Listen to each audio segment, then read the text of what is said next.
Hello Empuraan എന്ന ചിത്രത്തിൻ്റെ രണ്ടാം ദിവസത്തെ ഏറ്റവും പുതിയ ബാംഗ്ലൂർ ബോക്സ് ഓഫീസ് കളക്ഷൻ റിപ്പോർട്ടാണ് ഇന്നൊരു വീഡിയോ ഭാഗത്ത്.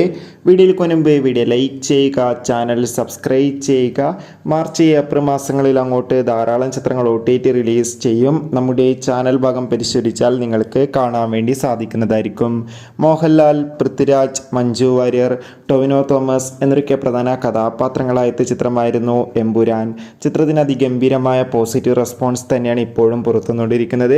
അതുകൊണ്ട് തന്നെ ഏവരും ഏറെ ആകാംക്ഷയോടെയാണ് എമ്പുരാൻ എന്ന ചിത്രത്തിൻ്റെ ഓരോ ദിവസത്തെ ഓരോ കളക്ഷൻ റിപ്പോർട്ടും അറിയാൻ വേണ്ടി കാത്തിരുന്നത്. ഫൈനലി ചിത്രത്തിൻ്റെ രണ്ടാം ദിവസത്തെ ഏറ്റവും പുതിയ ബാംഗ്ലൂർ കളക്ഷൻ റിപ്പോർട്ടൊക്കെ ലഭിച്ചിട്ടുണ്ട്. ബാംഗ്ലൂരിൽ മികച്ചൊരു ബുക്കിംഗ് ആണ് ചിത്രത്തിന് നടക്കുന്നത്. രണ്ടാം ദിവസം 2 കോടിക്കടുത്ത് വരെ കളക്ഷൻ നേടിയെടുക്കാൻ വേണ്ടി സാധിക്കുമെന്നാണ് ട്രാക്കിംഗ് റിപ്പോർട്ടുകൾ സൂചിപ്പിക്കുന്നത്. എന്തായാലും എമ്പുരാൻ എന്ന ചിത്രത്തിൻ്റെ കൂടുതൽ ബോക്സ് ഓഫീസ് കളക്ഷൻ റിപ്പോർട്ടിനായി നമുക്ക് കാത്തിരിക്കാം. ചിത്രം കണ്ടവരുടെ അഭിപ്രായം തീർച്ചയായും കമൻറ്റ് ബോക്സിൽ രേഖപ്പെടുത്തുക. Bye bye.